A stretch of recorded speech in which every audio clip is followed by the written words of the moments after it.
सतारा से मुंबई लौटने से पहले शिंदे ने इमोशनल कार्ड खेला तो बीजेपी ने भी शिंदे के सबसे बड़े दुश्मन उद्धव ठाकरे को याद कर लिया।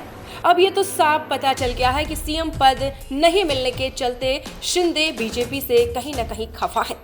लेकिन शिंदे ने प्रेस कॉन्फ्रेंस करके इस नाराजगी को सबके सामने ऑन कैमरा जता दिया और कहा कि पिछले 2.5 सालों से उन्होंने एक भी छुट्टी नहीं ली, तो लगातार वो शिंदे जो हैं घर के बाहर नजर आ रहे हैं। अगर शिंदे गेम खेलने में माहिर है तो बीजेपी भी पीछे नहीं हट रही है।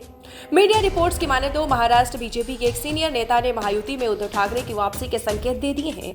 अब सवाल यह है कि क्या महाराष्ट्र में पिक्चर अभी बाकी है। दरअसल बीजेपी नेता राव साहब दानवे ने उद्धव ठाकरे को लेकर बड़ा बयान दिया है।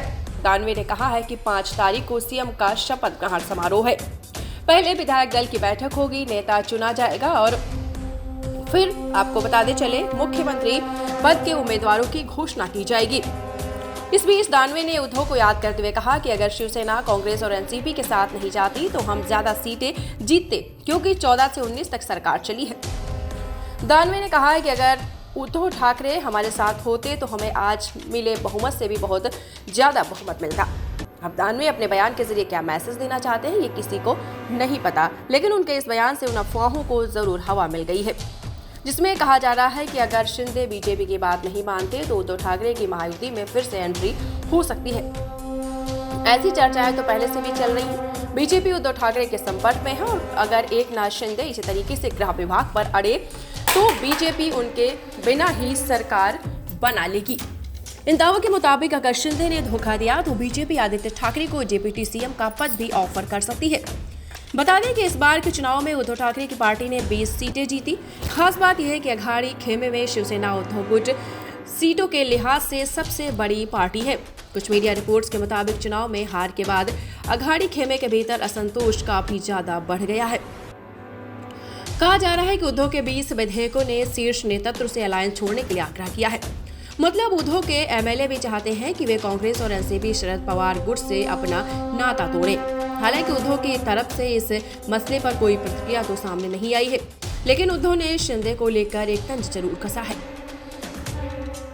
जो एकनाथ शिंदे को काफी चुभेगी। चर्चाएं चल रही है कि उद्धव ने बीते दिन मजाकिया लहजे में कहा कि जिस शिंदे को राजभवन में होना चाहिए वो इस वक्त गांव में है।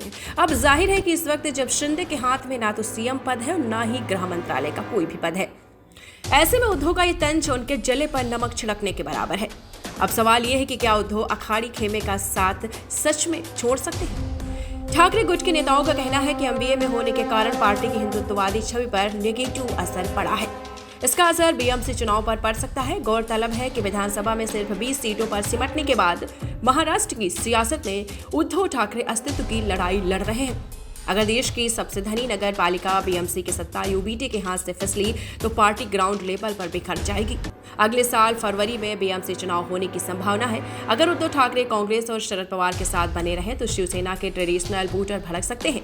विधानसभा चुनाव में वो इसका ट्रेलर भी देख चुके हैं। बहरहाल आने वाले वक्त में उद्धव क्या करते हैं ये तो उन्हीं पर निर्भर करता है, लेकिन एक्सपर्ट्स का मानना है कि शिंदे की नाराजगी का फायदा उठाकर उद्धव ठाकरे महायुति में एंट्री लेने का प्लान बना रहे हैं।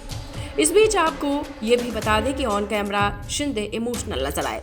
शिंदे ने पिछले कुछ दिनों से जो दर्द अपने कलेजे में दबा कर रखा था, ठाणे जाने के पहले मीडिया के जब सवालों का जवाब देते हुए साफ वो छलक गया कि क्या उनके अंदर दर्द है। बीजेपी ने जब सीएम पद अपने पास रखने का ऐलान किया तब शिंदे को एक झटका लगा, लेकिन जब गृह मंत्रालय पर भी बात फंस गई तब शिंदे ने अपना जो त्याग है वो गिना दिया और कहा कि मैंने भी अपनी 2.5 साल के कार्यकाल में एक भी छुट्टी नहीं ली, 24 घंटे महाराष्ट्र की जनता के लिए तत्पर रहा।